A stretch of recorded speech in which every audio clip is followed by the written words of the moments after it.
This video is brought to you by catbeast.com. Design your own custom snapbacks and hats. On this episode of Off the Script, number 174, part number 1, for your Friday, June 16th, 2017!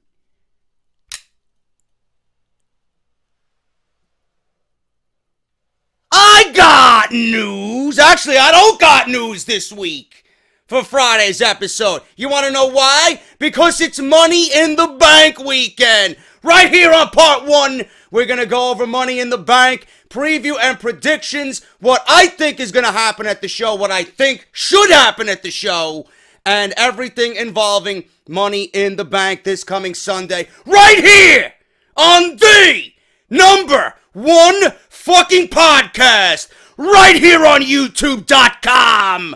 This is Off the Script. JD from New York, 206. It's time for Off the Script. Big Show and Ryback, Strowman and Roman. Get off my fucking TV and save me the misery. And all you fucking goons, just grab a cold beer. The man of the hour is finally here. JD from New York, 206. It's time for Off the Script. JD from New York, 206. It's time for Off the Script.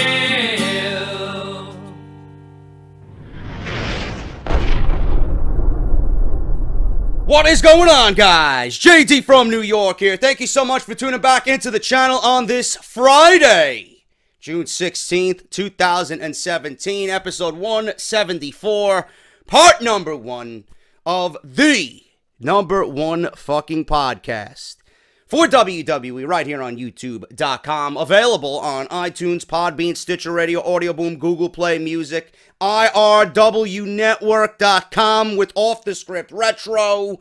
This is Off the Script. Thank you guys so much for joining me. I know a lot of you guys are looking at the length of the video and saying, Jay, this is a Friday episode and it's not near the 2-hour mark like I usually expect it to be. Well, I figured I'd do something a little bit different this week, and I'm looking at the Money in the Bank card right now, and I only see 5 matches.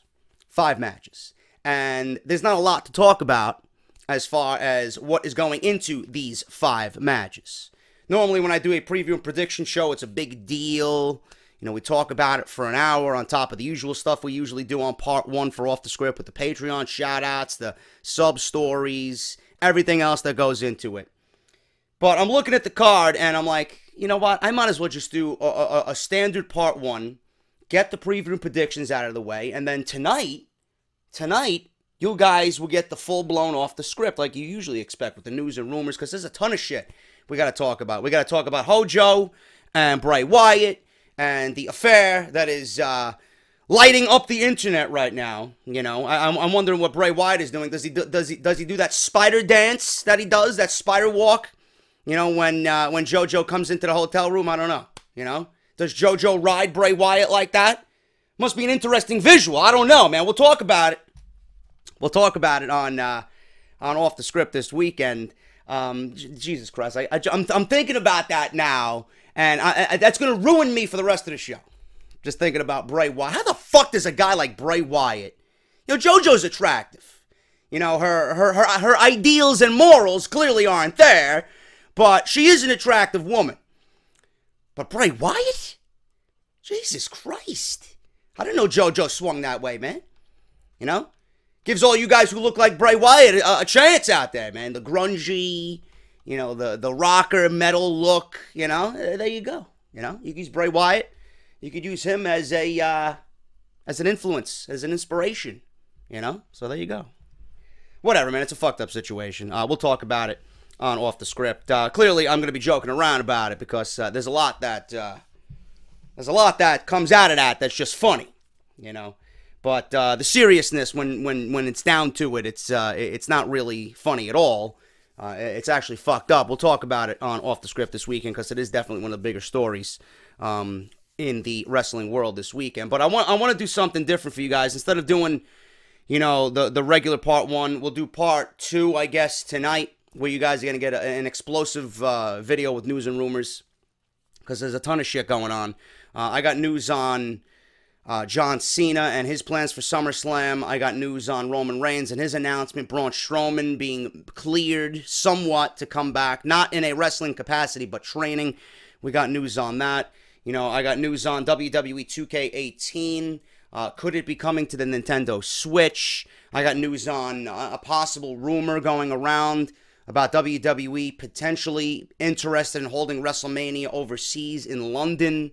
I got a bunch of shit, man. Big Show explaining why he hates television tapings. A ton of shit, man. So we'll go over all that this weekend on Off the Script. But I just want to get the preview and predictions for Money in the Bank out of the way. You know, no bullshit behind it. We'll get right into it. We'll talk about the feuds. We'll talk about the setup, the build, what I think is going to happen, what I think should happen, what WWE could really do on Sunday night to really build intrigue for the Smackdown brand. We're going to go over it, man, but thank you guys for joining me nonetheless. I do want to make a few mentions here, man. I'm glad you guys are enjoying IRWNetwork and the Off the Script Retro. I did decide to make Off the Script Retro available not only on IRWNetwork, but I made it available for my Patreons in a $3 or more tier, okay, because I didn't want to leave you guys out. I made that decision pretty easily because I heard everybody, and it's like, you know what, it is fucked up. You know, I didn't want you guys to be pledging whatever you guys are pledging and then have to subscribe to the IRW network and spend more money on something that you should already be getting regardless. So, a lot of you have enjoyed episode 1. Episode 2 will be up this weekend. I'm working on it. I just need to fix it up a little bit. I need to add a few more pieces of commentary to it. But we're doing WrestleMania 8 for Off the Script Retro episode 2. That will be live this weekend on Patreon. And that will be live this weekend on IRW Network. It's coming out very, very well. We discussed everything about WrestleMania 8, what it could have been, what it did end up being, all the political bullshit that went behind that event, and why we did not get Ric Flair versus Hulk Hogan in the main event for the WWF Championship, why we got Savage and Flair instead, why we got Sid and Hogan, the obviously notorious botch by Papa Shango, missing his cue to come out late in the main event, causing Psycho Sid to kick out of the big leg, and then the Ultimate Warrior's return, and just what was a really, really shitty WrestleMania. I watched that WrestleMania back, and I'm like, holy fucking shit. I had to sit through 3 hours of this fucking mind-numbing garbage, and the only thing that I enjoyed on that show was Savage and Flair and Piper versus Bret Hart. That was it. And then obviously the commentary by Heenan and Gorilla Monsoon, which was fucking fantastic. But, you know, that's going to go up this weekend for Patreons, and everyone subscribe to the IRW network. If you guys want to pledge to the Patreon page and have an interest in that type of thing, Patreon.com/JD206. Make sure you guys go out and do that, man. Great way. You guys are getting great stuff. Off the Script Retro. I'm working very hard on that. You guys get exclusive rights to my Discord chat. I'm going to try and be in there a little bit more often. I was in there last week. We discussed a bunch of shit for over an hour. You guys got early access to Off the Script. So whoever is pledging, no matter what, you guys are getting this video early for free. Well, not for free, but you guys are getting it early. And it's just a great way to support the show, man. Patreon.com/JD206. Thank you guys so much. We're actually nearing 400 Patreons, man. That's an all-time record. So thank you guys so much for that. If you don't want to pledge to the Patreon and you still have interest in IRW Network and Off the Script Retro, you guys can certainly subscribe to that, man. Thank you to everybody who's been subscribing over there. Please do so, man. It's the only other way you guys can listen to the hard work that goes into Off the Script Retro. IRWNetwork.com. You guys can subscribe to my channel in the marketplace for $2.99 a month. And if you guys want full access to the site, add another $2 on top of that. You guys got access to everything in the independent wrestling world right there on IRW Network. Wrestle Circus exclusively on there. Capital Wrestling exclusively on there. You guys got exclusive podcasts that are on there that you're not going to hear anywhere else. IRWNetwork.com if you guys want the other best way to listen to Off the Script Retro and support independent wrestling right now in this dark time that is the YouTube landscape for wrestling content creators, man. So thank you so much for everything you guys are doing to support this channel and help out in the wrestling community. My buddy Rusty, I made mention of this. My buddy Rusty is bike riding this August. Bike Tour 2017 for MS, man. And I really want you guys to be aware of what's going on here. I promoted this in last week's video, and I promoted this the week before as well. And I want to get you guys on board with what is going on here, especially with what he's doing, man, because it's a big deal. Not only to him, because his wife has MS. If you guys have MS yourself, if you guys are you know, friends with somebody or have a relative who is suffering from MS, you guys can go and support Rusty in his cause for MS here. He's got a donation page, and he's riding with his team, Bruised Apple. They're trying to get the word out there, you know, and they're trying to find a cure for MS and do whatever they can for this great cause. Rusty sees none of this money. It's completely 100% all proceeds going to finding a cure for MS. If you guys want to support, and I hope that you do, man, because I want to show Rusty that we here at Off the Script are completely supportive of what he's doing. He's training like a beast, and I want to support him in this cause, man. It's happening in August, so we got plenty of time, all right? But don't wait. We got till August here. Right now, his goal is $4,000. He's got $835 achieved so far. He's 21%, you know, completed of his goal. If we can get him to the $4,000 mark by August, before he rides, that would be an unbelievable story, man. So I want you guys to go in the comment section. I'm going to pin it at the top of the comment section. If you guys can afford anything, man, $1, whatever it might be, support Rusty in this cause. And support him on his Best Damn Bike Tour 2017, presented by Toyota and local Milwaukee, you know, businesses and whatnot. Presented locally by Milwaukee and Madison Toyota dealers, man. So go and support him. Team Bruised Apple, his Best Damn Bike Tour 2017 to rid the world of MS, man. So make sure you guys go and support Rusty on this great cause. And we here at Off the Script are fully backing him completely on this amazing thing that he's doing. So please go and check that out, and I would be very, very appreciative of you guys if you did that, and so would Rusty, man. So thank you all so far who have donated. I don't know who has donated so far, but if you guys have any interest in donating, the link will be at the top of the comment section down below. Audible trial, as you guys know, this should be a fucking a common thing for you guys. audibletrial.com/offthescript. Audible has been a great sponsor of the podcast. They've been so supportive of this venture that I'm on. They are sponsoring the show each and every week. They're giving you guys one free audiobook of your choice just for signing up, man. 30 days to try their service out.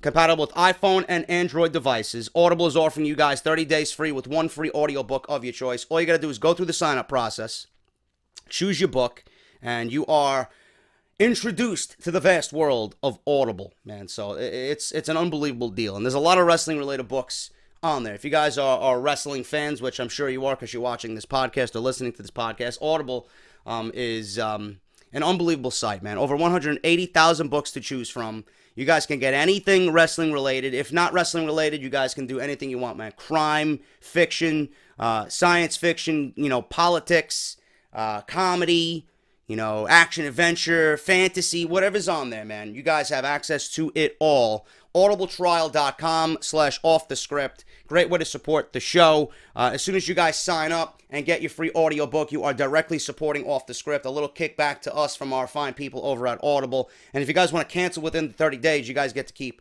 your audiobook for free. Obviously, it's best if you guys you know, stay signed on. I think it's only like $14.99 a month if you guys are into that type of thing. But if you guys want to cancel it, get your free book and cancel. You get to keep it no matter what. You are not charged at all for Audible, man. So it's audibletrial.com/offthescript. Make sure you guys go and do that. barbershopwindow.com/offthescript for your t-shirts. We are officially partnered with Barbershop Window and Pro Wrestling Tees, my favorite online store for my wrestling paraphernalia. We are partnered with those guys. Fantastic partners they are. We should be getting a Pro Wrestling Crate next week. I got my tracking number. We are all set with that. Can't wait to unbox that. I think this month is going to be ECW themed. So I'm pretty excited about that. Last month it was tag teams. This month or this coming week, we should be getting the box that's going to be ECW themed, hardcore themed. So it's pretty interesting, pretty exciting stuff about that. Barbershopwindow.com/offthescript. You guys can get your JD is Negan t-shirt. You guys can get the Get Off My TV hit list t-shirt. I'm going to try and get some funds together and get some new designs out there for you this summer. I still got to email my guy back about the Charlotte design. I've been so fucking lazy about it. All I got to do is get him the Off the Script logo to put on the shirt, and we're all set to go with that. But I've just been incredibly lazy about that. So barbershopwindow.com is another great way. Each shirt that you guys buy, a little kickback from Barbershop Window here to support the show. Barbershopwindow.com/offthescript.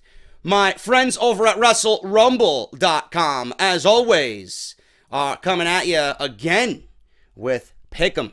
WrestleRumble.com Money in the Bank Pick'em contest is now open. You guys should know about this, man. You guys want to win some fucking money? You guys want to have some fun while watching Money in the Bank this coming Sunday? Well, WrestleRumble's got you covered, man. Single entry is $10. Triple entry is $20. Now, I'm no fucking mathematician over here, man. But I know which one is the better deal. So make sure you guys enter the Money in the Bank Pick'em. Listen to these prizes. You got $500 cash for first prize and a custom airbrushed Money in the Bank briefcase. I would love a custom airbrushed Money in the Bank briefcase to put right up there next to fucking Hobbs and all my other paraphernalia up there, man. That would be fucking great. You know, I would love that. Second place is $100. Third place is $100. Fourth to fifth place is $50. So no matter where you rank, 1, 2, 3, 4, or 5, you're getting cash right to your PayPal. And if you guys don't know what Wrestle Rumble is, visit the website, man. It's a pick'em contest based on a point system. They're going to email you some questions. Who do you think is going to win Money in the Bank? Over and under on the time limits of certain matches. Will there be a cash-in, etc. Shit like that. They're going to make it fun for you. They're not going to make it easy, because I haven't fucking even placed in any of these things, man. It goes to show you how unpredictable these things can be, but it's fun. But they're going to email you those questions, answer them to the best of your knowledge, and you got a chance to win some great fucking money, man. And while you're at it, go over to Pro Wrestling Tees and look up Wrestle Rumble. They got their own online shop right there. If you go to WrestleRumble.com, you see all the t-shirt designs that they got right there on the homepage, man. So they're on Pro Wrestling Tees as well. WrestleRumble.com and the Money in the Bank Pick'em contest. Enter it today. Tell them that JD and Off the Script sent you, because that's what we do here, man. And we help out the good fucking people in this community. And Matt is definitely one of them, man. So WrestleRumble.com. Make sure you guys go and check that out and win some fucking money. I would love to win it myself, but if I don't win it, I'd love a listener of Off the Script to win that beautiful airbrushed Money in the Bank briefcase. Thank you guys so much for all of that. I know it's a little bit, but I got to get it out there, man. It's a fucking business. This is my business. If you guys don't like it, skip ahead. If you do, there's a bunch of shit in there that you guys can be, you know, all over and take full advantage of, because everything I talk about on here directly affects you guys as well. And it's fun for you guys. It's fun for you to win some fucking money. You know, it's fun to hear a deal or three from me where you guys can save some money. Speaking of saving some money, I keep forgetting. I can't leave these guys out. New sponsor, capbeast.com. Use the coupon code JD10 for 10% off. If you guys love custom-made caps and custom-made beanies, and you guys want something designed on your own fucking cap, JD's got the hook up there with capbeast.com, man. They're officially sponsoring Off the Script now for the entire summer. So use the coupon code JD10 for 10% off. Let's get into this Money in the Bank nonsense, man. There's a lot of stuff going on, a lot of stuff on my mind. Money in the Bank is this Sunday. Before we get into the preview and predictions, there's a few things I do want to talk about as it concerns the Smackdown brand. Two men who are not going to be on Money in the Bank, well, two entities, I should say, that are not going to be on Money in the Bank. One being Rusev. His wife will be, but he won't. And the American Alpha. I got news on them. Let me go over this first, because I don't want to lump this in with everything else, being that this is a Smackdown brand pay-per-view. We'll talk about American Alpha and Rusev, being that they're a part of the Smackdown Live roster. Now, where the fuck is American Alpha? I guess they're on some stranded island somewhere with Ty Dillinger, because we don't know where the fuck they are. But American Alpha have not been used much on SmackDown Live since losing their tag team championships to the Usos. Makes you wonder why they even were the tag team champions to begin with, if this was going to be their fate. I don't know. Their run as champions was a bit underwhelming. A bit? It was incredibly underwhelming, as they really got a chance to showcase their abilities on TV. Just another reason why someone from NXT comes to the main roster, they get into the clutches of Vince McMahon and Kevin Dunn, and they're deemed, fuck out of here, you know? Not right. American Alpha is probably one of the most talented tag teams in the fucking business, and you're just wasting them away. You're paying them and you're not even using them. They might be on the house shows, but who gives a shit about the house shows? You're not using them in a prime way for your television tapings. That's a really, really big mistake on WWE's end. Now, there are some new rumors about American Angle, or American Angle. Might as well be with fucking Kurt Angle. American Alpha. And they could be in store for a big return in the future. There was a report from Mike Johnson of PW Insider prior to SmackDown Live this week that American Alpha was being discussed for a big angle to bring them back to WWE television. As we know, this didn't end up happening, and American Alpha were not on the show. Johnson correctly reported that Zack Ryder would be on the show, so we can assume that the plans for American Alpha were scrapped at the last moment or pushed back for the time being. Even though the plans were scrapped this week, this could indicate that big plans are still coming for the talented tag team in the coming weeks. The thing that a lot of fans want to see is American Alpha paired up with Kurt Angle, since they are currently on SmackDown and Angle is on Raw. That doesn't seem likely to be the case. Maybe it could be a heel turn. Maybe we can turn them heel. They have worked as babyfaces for their run through NXT and on the main roster. Maybe WWE could give them a bit of an edge. I don't know. But all I know is a lot of people thought that American Alpha was boring. A lot of people thought American Alpha was just very vanilla. But we didn't think that down in NXT. You know? Why did it work in NXT? And why didn't it work on the main roster? It's because the people in NXT believed in American Alpha. The people on SmackDown did not believe in American Alpha. Yeah, they gave them the tag team championships, but when it comes down to it and it boils down to it, the people who are really in charge of SmackDown didn't believe in American Alpha. Because if you did, you'd realize that when American Alpha was there, the tag team division wasn't all that hot. It wasn't all that hot. There was really nobody. And American Alpha was clearly in the wrong place at the wrong time. You know, you stopped and started the Uso shit. The Usos are hotter now than they've ever been, you know. So it took them, you know, to get this hot with American Alpha out of the picture. Now in come the New Day. You know, it's like, come on, man. You know, there's room for a lot of teams on SmackDown Live. American Alpha is there. You got the Hype Bros back. You got the New Day. You got the Usos. You got Breezango. Tag team division on SmackDown ain't looking all that bad, man. That could be a very competitive competition. You got the Clones. You got the Ascension, which, again, I don't know. They're probably on the island somewhere with fucking Ty Dillinger. I don't know where the fuck they are. But the tag team division on SmackDown Live right now, man, looking very crisp. And there's a lot of talented teams in there. The reason why American Alpha is not there is because, you know, it might be overcrowded, but before it even got overcrowded to a point where a New Day came in and the Usos started hitting their stride as heels, and Breezango now is getting television time, right? You know, it's the simple fact that SmackDown Live and the people who are in charge, and I mean really in charge, did not believe in American Alpha. So they're like, who the fuck are these guys? Get them out of here, you know? And they go right back to the fucking well and push their favorites. You know, New Day's here. They come right back on SmackDown Live. They get an automatic title shot just because of who they are. That's the way things work in WWE nowadays. It's bullshit. Absolute fucking bullshit. American Alpha is too good to be wasting away. You know, if you don't have any room for them on SmackDown, which looks to be the case right now, maybe move them to Monday Night Raw. You know?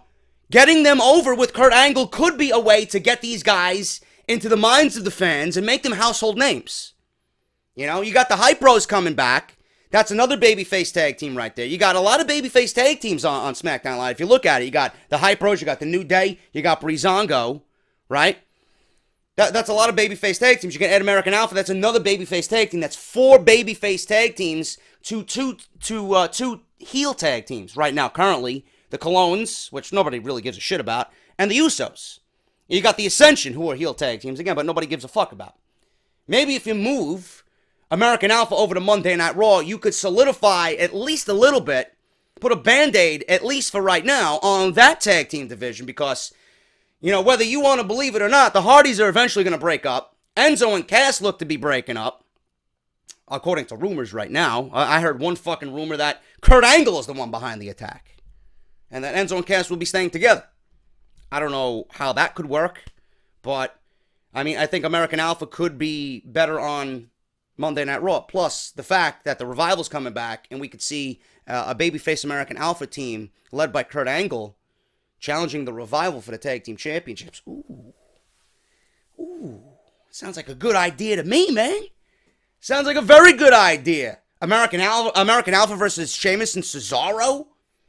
That would freshen up the tag team division. We could see American Alpha versus Enzo and Cass, American Alpha versus Gallows and Anderson. But, you know, me saying it, it sounds fantastic. Because I know how capable these teams are. But when we actually get what I'm talking about, WWE tends to fuck it up. Because they don't care. Nothing on Monday Night Raw comes off as if they care. Because the show is trash. So, I could be spitting fucking brilliance at you, and I could be telling you what I think should happen, but if it does happen, WWE doesn't really go full force 100% with it. Their heart is not in it, you know? And I think that would be the best case scenario here. Because you got too many babyface tag teams on SmackDown side. American Alpha might not fit into the plans right now on SmackDown. Move them over to Monday Night Raw. Move them over to Monday Night Raw, man. John Cena's a fucking free agent. John Cena's apparently a free agent. We'll talk about that this weekend. So why can't American Alpha be free agents? Let's come up with some fucking fake storyline. Their contracts ran out with SmackDown Live. Monday Night Raw picked them up. Monday Night Raw and Stephanie McMahon and Kurt Angle. Kurt Angle offered them more money to come over to Monday Night Raw, and he's gonna teach them. He's going to guide them. The new team Angle, you know, something along those lines. It might be a better fit for those guys. I'm just throwing bullshit at you. If it happens, it happens. If it don't, it don't. But I think that might be the best case scenario right now for the American Alpha and their future in WWE. Speaking of future, Rusev, what is his future in WWE? Big update on Rusev here. Many fans have been wondering, where is Rusev? He appeared in a video that aired on SmackDown Live several weeks ago, and the Bulgarian Brute demanded a WWE Championship opportunity from Shane McMahon at Money in the Bank. Clearly, he is not part of the Money in the Bank festivities. And nobody has heard a peep from Rusev outside of a Nashville Predator hockey game. Rusev even announced that he was coming to SmackDown to confront Shane McMahon, but as we know, this never happened. Ryan Satin of Pro Wrestling Sheet reports that Rusev has officially been cleared by the WWE doctors. The report says that Rusev met with WWE doctors on Tuesday and was fully cleared to return.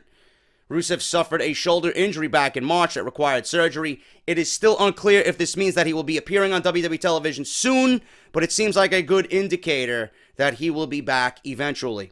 It's been a good week for WWE on the injury front. We've seen reports over the past 2 days that Braun Strowman and Paige are possibly coming back. Braun Strowman, the news on Braun Strowman is that he is medically cleared to start training.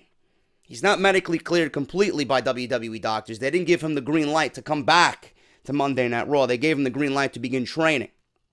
Okay, I want to make that very well aware. Whatever you guys heard is not the case. Braun Strowman is not cleared to come back to the ring. We might see him on Monday Night Raw interrupt Roman Reigns' big announcement for SummerSlam. I wouldn't put it past WWE to have them do that.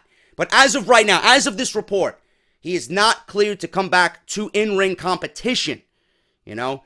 But they will clear him when they have a better idea of what they want to do with him. He's ready to go. They just haven't given the okay yet because I guess they're still ironing out plans for where Braun Strowman is going to fit following Great Balls of Fire and then on into SummerSlam. Paige, I haven't heard anything about Paige outside that she is training for her WWE comeback. Where she's going to fit, I don't know. As of right now, to be perfectly honest with you, I would put her on SmackDown. I really would. Monday Night Raw would just ruin her completely because the Monday Night Raw landscape right now is fucking awful in every way, shape, or form. Paige would have more success on SmackDown Live, and I think that would be the better fit for her, but we can say that about anybody, really, because Monday Night Raw is just that bad. Pro Wrestling Sheet also reported earlier this week that Dash Wilder has been cleared to return from his broken jaw. So the Revival should be back any week now. That's why I said American Alpha moving over to Monday Night Raw, having them feud with the Revival over the Tag Team Championships. I like the sound of that, man. I really do like the sound of that. So we'll see what happens. But that is the latest there on Rusev. He is cleared. We just don't know what WWE is going to do with Rusev. They don't have any plans right now for Rusev. Remember, Jinder Mahal and what is going on right now with Jinder, that was supposed to be for Rusev. But Vince McMahon seen Jinder walk through the curtain, you know, ripped like a fucking Herculean god. And Vince had a fucking massive erection and said, done. Make him a WWE champion. Oh, Vince, I don't like Indian food, man. It stains my teeth, man. But I'll do whatever you say, boss. You know, that Indian spices is it's not good for my teeth. But, yeah, Jinder looking just as good as Roman Reigns, man. Should I give him the hotel room number for later tonight? All right. That's that. That's the extent of what we heard there. You know, Kevin Dunn and Vince McMahon catching hard on at the side of Jinder Mahal, though, and that ruined Rusev's push, or supposed push. He was supposed to be WWE champion, or at least be challenging for the title. But that spot obviously went to Jinder Mahal. Or the report was that Rusev was supposed to be the #1 villain on SmackDown, or at least in the upper echelon of villains on SmackDown. But clearly Jinder Mahal is the #1 antagonist right now on SmackDown Live. But that's the latest on Rusev, and hopefully we see him back. It looks like SmackDown has a lot of talent. It's not really being utilized, man. SmackDown shows have clearly been not as good, and I could tell you why. It's because there's just no heart in the product right now. You know, whatever we see from Monday Night Raw, it kind of bleeds over on into SmackDown. You know, so we know Raw sucks. There might be some internal bullshit over there to kind of dumb down the shows. But, you know, that's just one of the conspiracy theories people are talking about. But there's no heart. There's no heart in anything that they're doing. They got a lot of fucking talent that they're not using. Look at the talent that they're using on TV now, and then look at the talent that they're not using. American Alpha, Rusev, Ty Dillinger, Luke Harper. You know? There's a lot of fucking talent there, man. Zack Ryder, Mojo Rawley, the Hype Bros not being used. Zack Ryder just came back from injury. There's a lot of talent not being used, man. SmackDown could be so much better than it is. And you know, the mindset here with all the talent that they're not using is that it could get better. It could be better. You know, it could be great. But I don't know what's going on, man. Both of these shows are just fucking suffering right now. SmackDown obviously better than Raw, but, you know, the thing that I see is that there's no passion. There's no passion in anything. They're just kind of riding the fucking wave. You know, they don't give a shit if they put on a good television show or not. That's just the way I see it. And things need to change for both brands, man. You gotta put your best foot forward each and every week, no matter what type of competition you're going up against. They're using the NBA championship game as a fucking as a crutch. Oh well, the championship game drew 24 million people, and nobody's gonna be watching us. So you know, we'll put Joe and Lesnar on Monday night right out of the gate, and then fuck the rest of the show. I mean, is that how you handle business? Is that how you treat the people that paid a fucking good amount of money to sit in that arena? So you give them garbage? We gotta have a fucking teddy bear rubbing his ass up against the turnpost? The steel post? On the outside? The Intercontinental Champion teaming with a fucking bum dressed in a bear costume? That's entertainment to you? That's what makes a good show to you? Come on, man. Seriously. Get your shit together or get the fuck out. Because right now, fans are fleeing your product in massive numbers. Both Raw and SmackDown had their lowest ratings probably in the history of both shows. I think Monday Night Raw drew a 1.75. SmackDown did about the same. People are not watching. And SmackDown went up against no competition. There was no sporting events on Tuesday. So what's the reason? It's because your creative writing team sucks. Because your shows are awful. Either that, or people were just so disgusted by Monday Night Raw, they said, fuck WWE this week. I don't give a shit. You know? Nothing is going to happen on this week's show that's going to be any different than what I see at Money in the Bank. It's the truth. It's the fucking truth. So, speaking of that, that's the latest update on Rusev and the American Alpha. Money in the Bank, going to be taking place this coming Sunday from St. Louis, Missouri. This is the 8th Money in the Bank event under the Money in the Bank pay-per-view, line. June 18, 2017, from the Scottrade Center. We only got 5 matches for this show, man. We got 5 matches. Naomi versus Lana for the Women's Championship. Becky Lynch, Charlotte, Natalya, Tamina, Carmella in the first ever Money in the Bank ladder match for the SmackDown Women's Division.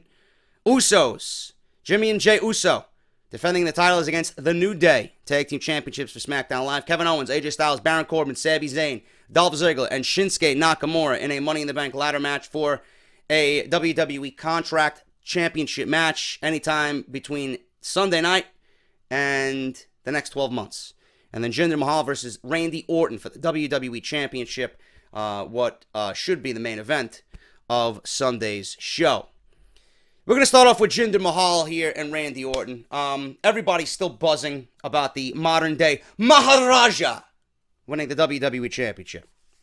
He beat Randy Orton at Backlash with help from the Singh brothers at Backlash to win his first WWE Championship in shocking fashion.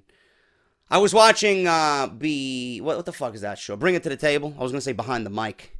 Bring It to the Table with asshole Rosenberg. Guy's a fucking goon and a half, let me tell you. He is a political fucking hack if I ever seen one. Just go look at his Twitter. You'll know what I'm talking about. JBL, which, again, I don't know why the fuck he's even with a microphone in front of him. The guy's a fucking complete retard. And Corey Graves. The only reason why I watched that show, because Corey Graves is there. And they had Corey Graves interview Matt and Jeff Hardy. But I was watching that, and they had reactions to Jinder Mahal winning the WWE Championship at Backlash. And they showed a clip of Grimm's Toy Show doing live reactions with his crew during that event. And then, you know, Corey Graves, who I love, probably the best color commentator in the business right now. You know, I love how WWE throws snide remarks at their fans, you know, and I don't know if that was him or if that was supposed to be just thrown in there, scripted, but he looked at Rosenberg, did Graves, and he says, Rosenberg, are you one of those people?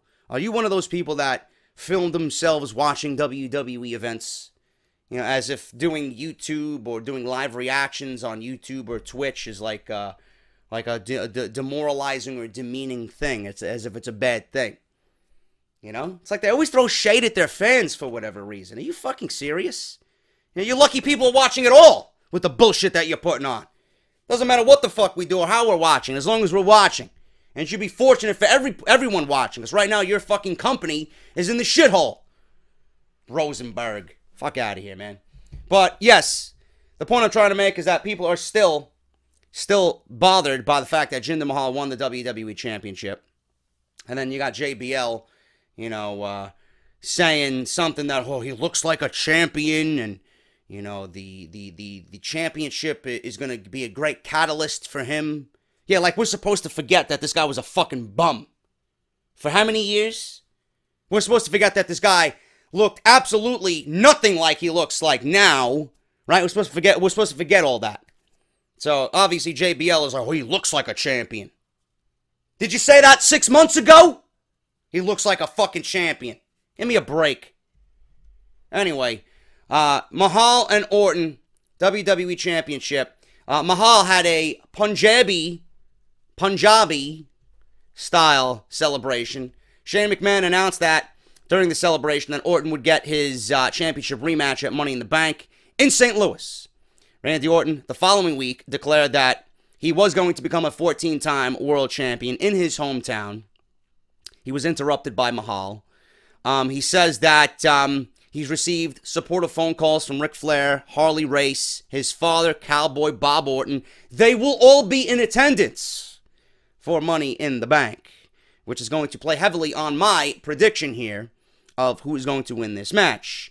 Mojo Rawley stepped up and challenged Jinder Mahal because he wanted an opportunity on SmackDown Live. And before Jinder even won the WWE Championship, yes, he defeated Jinder Mahal. So now, apparently, he's trying to do it again. And Shane McMahon gave him the opportunity. If Mojo wins against Jinder, he's in the Money in the Bank ladder match. Clearly, that did not happen. Mojo lost. Mahal won cleanly in about 4 minutes with the Kolass, with outside interference from the Singh brothers. On the final SmackDown before Money in the Bank, Mahal with the Singh brothers came out to berate Randy Orton and say that he is a failure, that he's nothing but a garden snake, and that he will be beheaded on Money in the Bank Sunday in front of his father and in front of Ric Flair. The Singh brothers went to the ramp because they heard Randy Orton's music go off, and from behind, Orton snuck up and gave the RKO to Jinder Mahal and slithered away and retreated into the crowd. That's where we stand right now. Randy Orton going into St. Louis, sitting in front of his father, Ric Flair, and anybody else that is a part of his family. What does that mean? It means a loss. I don't see Jinder Mahal losing the WWE Championship. I don't see Randy Orton as a babyface, doing any different than what Jinder Mahal is doing as WWE Champion. Randy Borton, So, I don't want to see Randy Orton in a babyface role as WWE Champion again. I don't mind Jinder Mahal as the WWE Champion. I know why WWE did it. He certainly looks the part. It's just very difficult for me to believe in Jinder Mahal. There's still some aspects about Jinder Mahal I think need to be enhanced, But Jinder winning the WWE Championship, if you had him win the WWE Championship from Randy Orton, only to drop it back to Randy Orton because it's in St. Louis, it makes no sense. It really makes no sense. It wouldn't surprise me that WWE went for that shock value, but there's no value in WWE putting the championship back on Randy Orton. Because you got to keep in mind, July 4th is coming up. July 4th is the date that John Cena is making his announced return to Smackdown Live. July 4th is the most patriotic day of the calendar year. It's where everybody celebrates our country's independence. Jinder Mahal is an anti-American-like character who's carrying around the company's biggest prize. He puts down the American people for not respecting his lifestyle, for not accepting him as a part of their culture. So what do you think is going to happen? Jinder Mahal is going to win the WWE Championship match here against Randy Orton. He's going to come out and berate the American people once again. Here comes heroic John Cena on July 4th. We got a match scheduled for either Battleground or SummerSlam. I see it being SummerSlam. Okay? I see John Cena versus Jinder Mahal for SummerSlam. There's no way I'm going to sit here and tell you I don't believe WWE is not going to take Jinder Mahal into SummerSlam as the WWE Champion. They most certainly are. They are going to take Jinder Mahal into SummerSlam with the WWE Championship because why build him up and why give him the title in the first place? To drop it at fucking Money in the Bank? To drop it at fucking Battleground? Give me a break. So John Cena is going to come back. He might get a match at Battleground. He might get a rematch at SummerSlam. I envision a 17-time world champion because no better way to do it than beating the anti-American that is Jinder Mahal for your 17th title reign, which would break Ric Flair's record, right? So I see that happening, and this is all going to correlate with what I think is going to happen later on in the year, which we will talk about when we get to the Money in the Bank briefcase match for the men. Jinder Mahal is going to defeat Randy Orton and retain the WWE Championship. That's my prediction there. And because WWE likes to fucking stick it to people who wrestle in their hometown. And WWE, I'm sure, will get a great laugh out of Randy Orton losing in front of his father and Ric Flair and everybody that is there from his family. So that's what I'm thinking, just based on that fact alone. And then the wild card that is John Cena, Jinder Mahal, SummerSlam 2017. That's what I'm thinking is going to happen for the WWE Championship. Speaking of the WWE Championship, the winner of the Money in the Bank ladder match has a contracted title match anytime within the next 12 months. We got AJ Styles, Shinsuke Nakamura, Dolph Ziggler, Sami Zayn, Baron Corbin, and Kevin Owens. Now, this is probably the most star-studded Money in the Bank ladder match that WWE has ever put together. Do I necessarily agree with these participants? No. I don't think Nakamura should be in the Money in the Bank. That's just my honest opinion. Do I think AJ Styles should be in Money in the Bank? No. Those two guys are above the Money in the Bank. The Money in the Bank ladder match should be used to catapult a talent from mediocrity to the next level. AJ is at the next level. Shinsuke is at the next level. Okay? Ziggler, he's a nobody. Sami Zayn is one of those guys that's just floating in between the mid-card and the main event. Okay, Baron Corbin, same thing. Kevin Owens is the United States champion. Why is the United States Championship not being defended? And why is the United States Championship not being spotlighted on this pay-per-view in its own right? You know? That's a waste of a championship match there. That's a waste of another high-profile match on this show. The fact that Kevin Owens is in this match doesn't make any sense to me. Okay? WWE could have easily went about this a different way. Take out Kevin Owens. Take out Nakamura. Take out Styles. Include a Mojo Rawley. Include a Ty Dillinger. Include a Luke Harper. The dynamic of this match vastly changes. And it not only changes, but it makes it completely unpredictable. Who's going to win? Who is WWE going to put their faith in here? You know?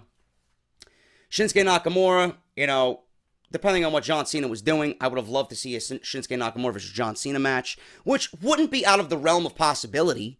You know, he's done it with Styles. He's done it with Owens the last 2 years. Why not Nakamura? That's the way I would have did it. What is Cena doing now? He's done with his movie roles for now. You know, he's coming back to WWE in a little bit. So why can't you fast track a Nakamura-Cena feud to happen at Money in the Bank and give that pay-per-view a must-see attraction outside of the Money in the Bank? And why can't you have AJ Styles challenge for the United States Championship again after he was kind of fucked over and lost by technicality that he got his foot stuck in the rope by countout? You know? Easily could have been granted another championship match. And they had the best match of the night. So why not do it again at Money in the Bank? You know? Why not defend the United States Championship instead of putting all these guys in the Money in the Bank match to just kind of hype it up as being the most star-studded match that there is that they could possibly do for Money in the Bank? You know, I don't understand WWE's logic there. Instead of making the pay-per-view better as a whole, they kind of dumbed it down by putting all their big guys in the same fucking match. And as a result, we only got 5 matches on their show. And the selling point here is the Money in the Bank, but you got all your big guys in that match when the match automatically sells itself. I just don't get it. I really don't understand that. But as far as other things I don't like here, Nakamura. You know? Nakamura. He's got to be an attraction. Okay? I understand ratings are fucking bad. But clearly Nakamura is not doing anything to influence the ratings. People are not tuning in to see Nakamura. Okay? And they're not going to tune in to see Nakamura. But you're overexposing him, or you're on the verge of overexposing him. You don't do that to Nakamura. Okay? Nakamura is special. You're tweaking his character here and there. The artist known as Shinsuke Nakamura. If I want to see an artist, I'll go to the fucking art museum and look at some fucking painting that was done in the 14th century. Okay? I don't give a fuck about anybody named the artist known as. I don't need to know who he is. I know who he is. Okay? And a lot of people know who he is. Then you want to take his entrance and you want to add invisible fireworks to it, which I've been fucking causing a stir on social media about. It's fucking useless, mind-numbing, illogical garbage. Nakamura does not belong in the Money in the Bank. At all. He is an attraction. Just like The Undertaker was an attraction. Why are you booking him each and every week on Smackdown when in NXT you could have went 2, maybe 3 weeks without seeing Nakamura? You know, I understand that it's only an hour program, but Nakamura was an attraction, and they treated him as such down in NXT. Why do they grasp that concept down in NXT, but they don't grasp that concept on the main roster? And don't tell me it's because, well, they need a big name for the ratings. No, you don't. Because you got talent there that you're not fucking using that you could easily substitute Nakamura for. There's a Luke Harper, there's an American Alpha, there's a Ty Dillinger. You know, there's a Rusev coming back. The fuck you need Nakamura for? What do you need Nakamura for in these types of matches? You know, I envisioned him on Tuesday climbing the ladder, and I'm like, I just don't see it. I just don't see it. Somebody made mention of it, you know, to me, and I've been rolling with that. You know, think of Shinsuke Nakamura as an attraction, like The Undertaker was an attraction. Would you put The Undertaker in a Money in the Bank ladder match? Of course not. Would you put Shinsuke Nakamura in a Money in the Bank ladder match before this? That was my answer. Of course not. There's no reason for him to be in Money in the Bank. Now, the only reason why he would be in Money in the Bank here, to me, is that it would make the match a lot more unpredictable. But going into this, you know, you look at Nakamura, and he looks to be one of the odds-on favorites to win this thing. When historically, the Money in the Bank match is used to catapult a heel. So what if Nakamura wins? I'm not ready to see Nakamura lose in any capacity. At all. He shouldn't be placed on tag teams where the tag team loses. He shouldn't be in matches where he's not going to win. Nakamura needs to remain undefeated in every aspect of the word. Not only not take a pinfall, but he does not need to be put into losing situations. If he's not going to win this match, then there's no reason for him to be in the match. That's my logic. Okay? Think of it this way. Ziggler's not winning it. Ziggler's not going to factor into the World Championship picture this year. So, he's out. Okay? Sami Zayn? Probably not. But I give him more of a shot over a Ziggler or a Styles. And even a Nakamura. Because Sami Zayn is one of those guys that really hasn't been built up well in the lead up to this pay-per-view. And he's got that underdog mentality where you know they're going to tease him possibly winning it and sending the crowd home happy, getting behind the overcoming babyface. Baron Corbin, he is the quintessential perfect, grade A perfect candidate for Money in the Bank. Lone wolf, rebel, don't give a fuck. He will fucking cut you down at every twist and turn, and he will fuck you out of your championship no matter what. You could wrestle a 30-minute classic. I don't give a fuck. I'm taking this title. I'm cashing it in right now. Boom. Done.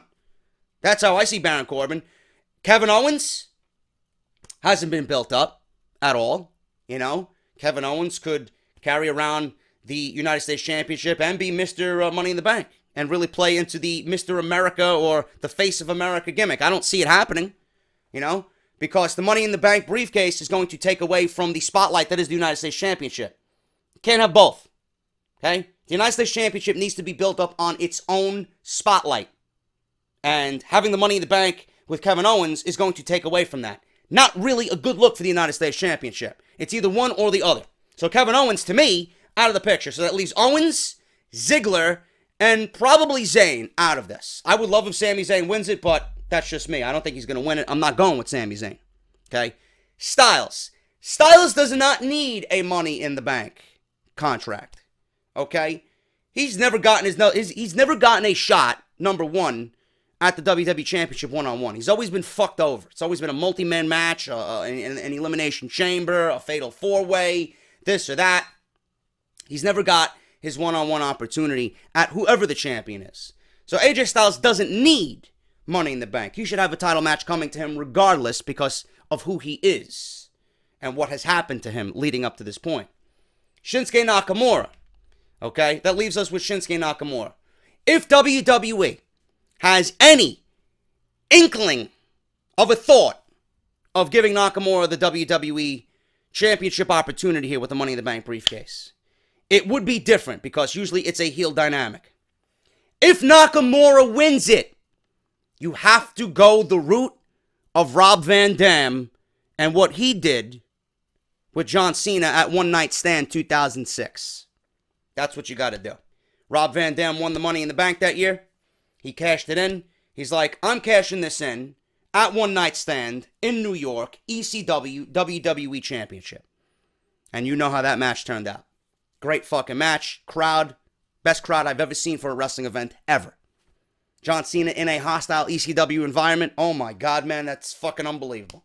And that made for a great environment. He was the babyface who cashed in legitimately and didn't cheat or use dirty tactics to get the championship. He cashed it in for a one-on-one opportunity at a future event. Nakamura is going to have to do the same thing. If Nakamura wins it, I'm telling you this right now, Nakamura comes out and says, I got this. I'm Mr. Money in the Bank. I am cashing this in at WrestleMania 34. And you do it and you make the announcement months in advance. Nakamura says he's cashing in at WrestleMania 34. Okay, that would eliminate him, number one, from winning the Royal Rumble. You don't have to win the Royal Rumble. You already got your SmackDown Live Championship match set. It's going to be Nakamura versus whomever the champion is. And the bad thing about that, it probably leaves Roman Reigns up to win the Royal Rumble, which would be cancer in itself, and nobody wants to see that. But, you know, you got to give some and you got to take some, okay? But Nakamura wins it. He cashes in Money in the Bank. He says, I'm cashing this in at WrestleMania. I'm cashing this in, and I want my opportunity in New Orleans at WrestleMania 34. You do that months in advance. So now it's a whole storyline built out throughout the year, which is going to be easy on WWE. It's a recurring storyline. So no matter who the champion is, it's going to build value in the championship and the feud because, you know, as we get closer to WrestleMania, it's like, oh, fuck, this guy could be fighting Nakamura or that guy could be fighting Nakamura. And whoever the champion is, it's like, holy shit, right now we got a championship match. Jinder Mahal versus Shinsuke Nakamura for WrestleMania. You know? And what if John Cena wins? Oh my God, right now it's John Cena versus Shinsuke Nakamura. And what if AJ Styles finally wins the championship and it's like, oh shit, I'm at the top of the mountain again, and he's got in the back of his mind, and we get close to WrestleMania, he's like, oh fuck. Now I gotta defend my title against Shinsuke Nakamura. Whoever the champion is, as we get closer to WrestleMania, it's in the back of their mind that they have Nakamura waiting for them. Why don't you pay me to fucking book this shit? I said this weeks ago. If Nakamura is going to win the Money in the Bank, it needs to be something that's like, you know what, I'm going to cash in at this event. I don't see Nakamura coming in from the fucking rafters and downing an already fucking beaten opponent after 40 minutes, because that's not his style. You know? That's Baron Corbin's style. That's why I'm going with Baron Corbin to win Money in the Bank. Baron Corbin has all the makings of a Money in the Bank briefcase winner, because I can see it. And I can envision this right now. SummerSlam, Jinder Mahal, John Cena, right? John Cena wins the championship, gets that 17th title reign, beats Ric Flair's record. What happens at SummerSlam? Baron Corbin cashes in, whether it's at SummerSlam or not, cashes in on John Cena, whether it's at SummerSlam or Night of Champions or fucking Survivor Series, whatever. You know, John Cena has the championship taken from him from Baron Corbin, and that could be the way John Cena retreats off into another movie set and does another movie, and Baron Corbin is the WWE champion by the end of the year. That's what I see happening. My prediction from fucking early last year, my real prediction was I see Baron Corbin, because The Miz, or Dean Ambrose rather, Dean Ambrose was the Intercontinental Champion on SmackDown Live. I seen Dean Ambrose losing the title, in which he should have, to Baron Corbin, until they moved Dean Ambrose over to Monday Night Raw with the Intercontinental Championship.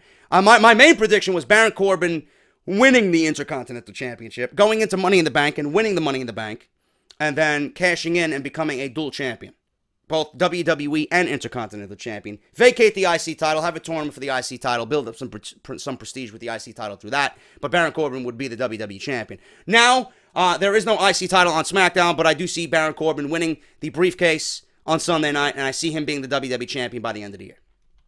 That is my prediction. Everything else that I just told you about, that's my feeling and my view on everything. If Nakamura wins it, it needs to be that way.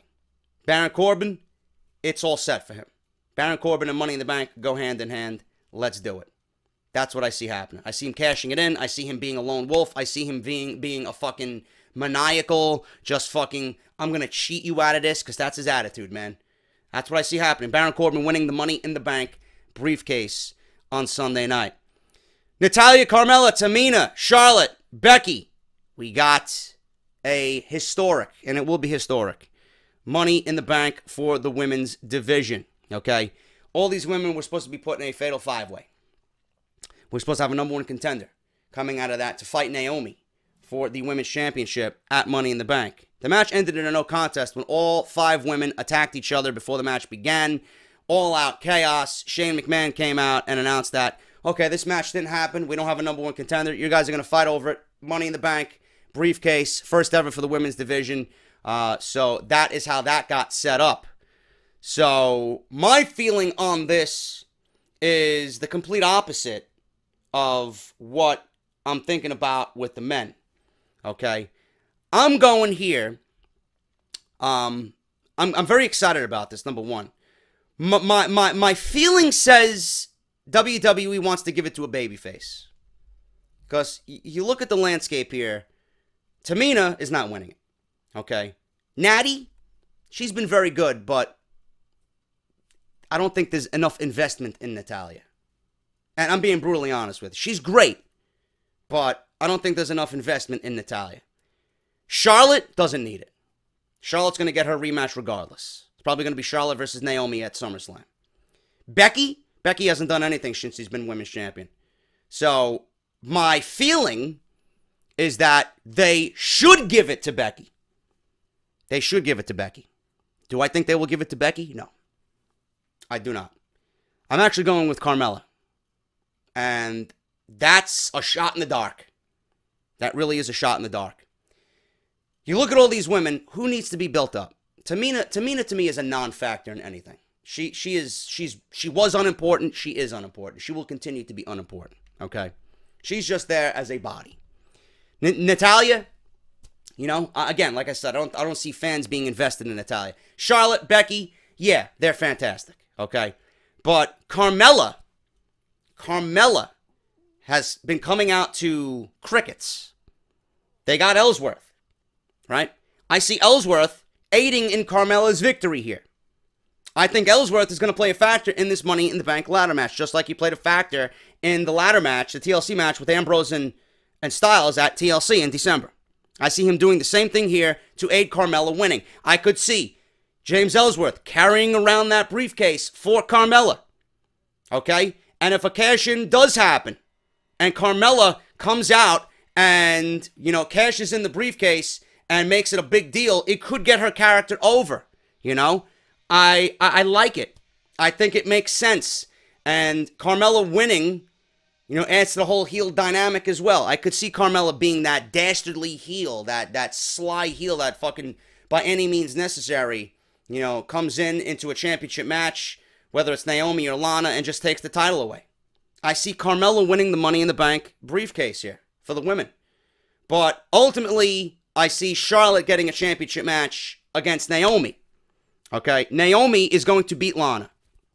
I don't see Lana winning a championship match in her first match. Now, WWE could pull the rug over all of our faces here and shock the world like they did at Backlash. It would not be against WWE. But Lana winning in her first ever match back as a re-debuted, repackaged Lana, no, it's not going to happen.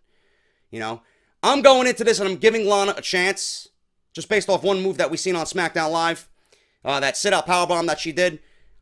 I'm under the impression that Lana is not in this situation, you know, because WWE has no other options. They're putting Lana in this situation because they at least feel confident enough that she could get them through this night. Naomi's not losing the championship. If she loses the championship, it's not going to be till after this, heading towards SummerSlam. But Naomi and Lana, I'm going with Naomi here to win this match and retain the Women's Championship. Do we see a cash-in? Quite possibly.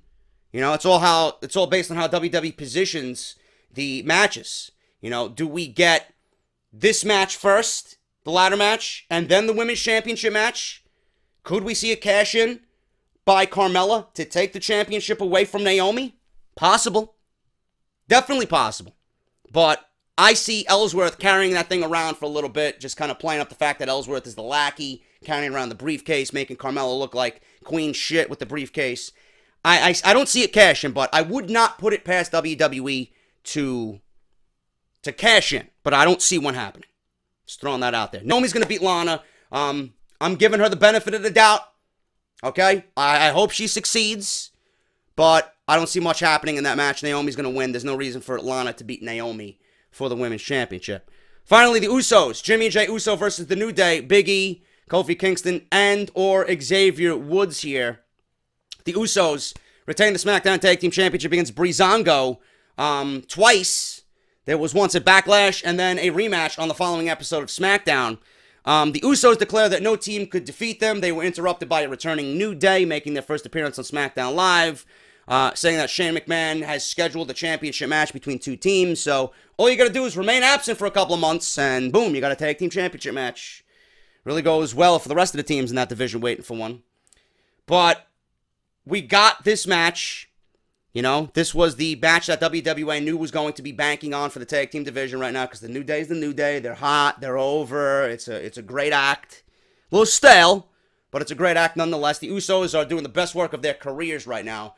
quintessential grade A heels right now for that tag team division. Fantastic. But I don't see a title change here. I don't see the New Day coming in and just fucking up the Usos' momentum here. The Usos are so hot right now. Why would you even take the titles off of them? Why would you even think about taking the titles off the Usos? You know? New Day's coming back. They don't do anything at all to even gain or deserve a championship match. So, just as you gave them the championship match, doesn't mean that they should be the champions and ruin the Usos' momentum. I'm going with the Usos here, man. I'm going with the Usos by any means necessary, whether it's a pinfall, a disqualification, a count out, some fuckery. I'm going with the Usos to retain the tag team championships here. It's too soon for the Usos to lose. If they do lose it, it's not going to be until SummerSlam. It's going to be on a bigger stage. But right now, the main thing here, the main selling point is that it's too soon. The Usos are too hot. Keep the hot hand going on into the summer and build some storyline. Story just got developed here. There's nothing here.